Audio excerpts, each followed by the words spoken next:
Another topic we focused on was urban sustainability, and that will be presented by my beautiful friend Helena here, who has worked very hard this year on her presentation and on her project.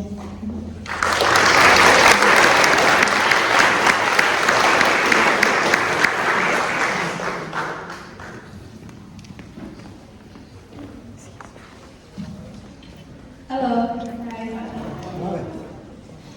My name is Selena. I'm 13 years old, coming up on 14, and I'm a participant in the Covenias and Science Ambassadors Program, Field Science Ambassadors Program, led by Dr. Rob. I really enjoy science because taking knowledge and data from the past and present and using it to produce a better future for ourselves, our environment, and our community is really it's a great thing. It's what we need. When I'm older, I would like to start my own business, and the foundations of science that are taught at YSA will help me achieve these ambitions. As a youth in the Wilmington community, I like to have available and clean green space to use as an outlet for exercise and generally get out of the house. As Wilmington grows, we are witnessing more and more of these green spaces being converted into concrete, with large blocks of forested lands being converted into residential and industrial buildings. But why is urban sustainability important?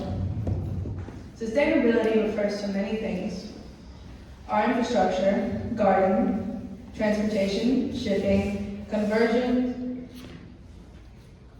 and environmental health. For this talk, we will focus on the issue of green space in our community. Green space, grass, trees, and shrubs, all are different. We're all familiar with photosynthesis, right? Show of hands, who knows what photosynthesis is? We got a bunch of geniuses in the crowd. Well, It is the process whereby plants take up CO2 and convert it into energy and oxygen that we breathe. Wait, you guys already know that. Photosynthesis is therefore a key pathway in reducing climate change, but can also make urban areas more sustainable if it is used through the right plants. Knowing what type of plants are found and where is important. Knowing what type of plants are found and where is important information to know, because large trees will be able to take up more CO2 relative to small plants and grass, simply because there is more biomass to store carbon in the plants. By removing trees with development, we are effectively taking the ability of our green space to do positive work for society through removal of harmful CO2 gases in the atmosphere. In Code Niñas this year, my friends and I have collaborated on a number of coding and data science projects, addressing environmental and climate change issues in the Cape Fear region. One project I would like to talk about today is our Greenspace project, where we analyze how much green space exists in Wilmington. We took images of Wilmington and New Hanover County from Google Earth, and using Python coding, we determined how much of the space was concrete using digital color signatures in each pixel. Anyone ever wondered how digital images formed? Yeah. Well, each pixel color is determined by 3 digital combinations of red, green, and blue colors, or RGB. If we know that concrete colors are in a particular color range, we can determine how much of the image is concrete, and same for green space colors. In the picture here, all the concrete space has been converted to see that white pixels represent concrete. This image is one of the many 1 kilometer square quadrants we took of Wilmington neighborhoods. We use all of these blocks to generate a green space map. It's amazing what you can do with about 20 lines of code. It's impressive. It's great. And I encourage everyone to put their phone under the microscope later on to see this effect. Now, here are our results on the map.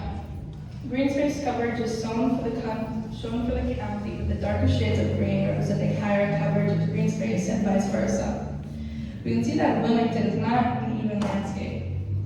There are 3 main areas areas I would like to highlight. Downtown, where close to 90%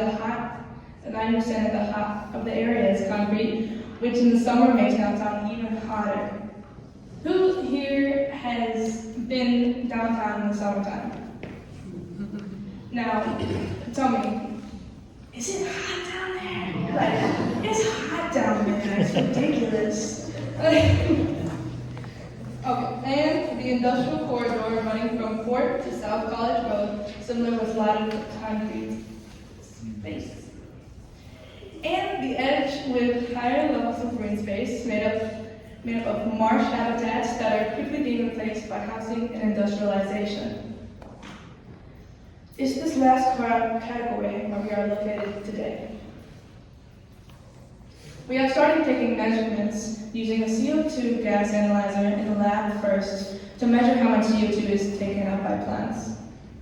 We hope to be able to deploy this technology in the field this summer with the goal of making a carbon capture map for Wilmington.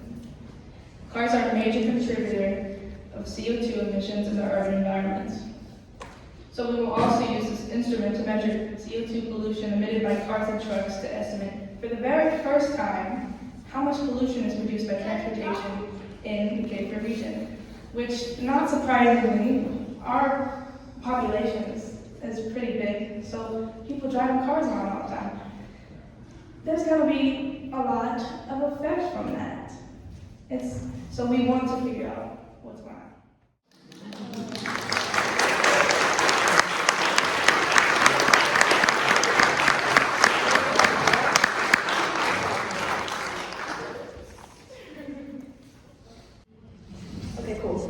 We got V&A, our next ambassador, to talk to us about some water quality stuff.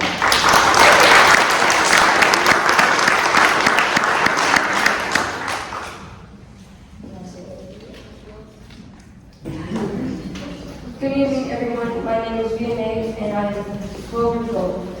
I've been a youth ambassador at YSA for 6 months.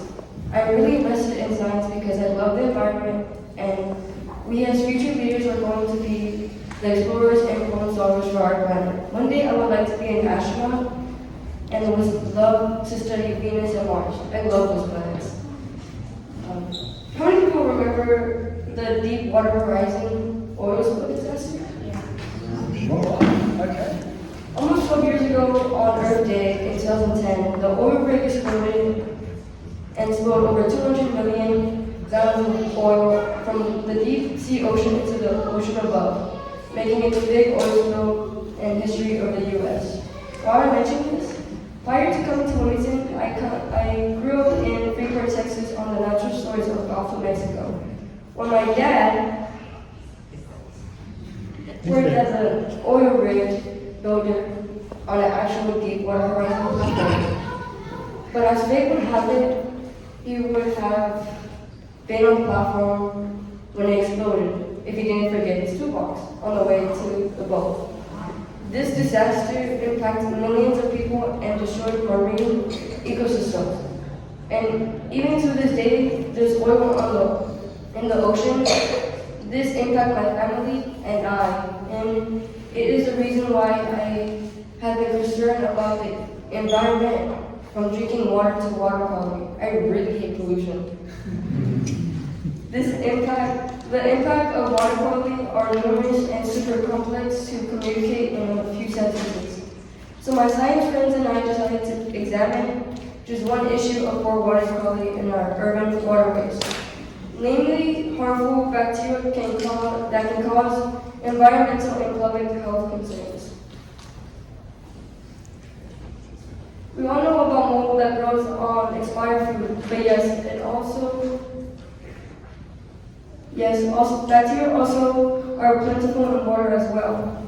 In fact, there are between 5 to 10 million bacteria in every milliliter of unfiltered water. Think about that. That's only about a teaspoon of water that you might be drinking. Bacteria rule the world. So it is expected they will also play an important role in our health of our waterways.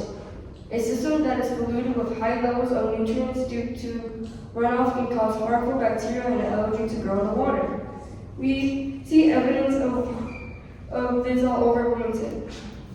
As a team, we sampled water from 4 locations in Wilmington: the Mates Park Creek, Greenfield Lake, the Camp Art Museum Pond, and the Cape Fear River. At each site, we measured counted levels of harmful E. coli bacteria using the equipment at Cape Fear River Watch.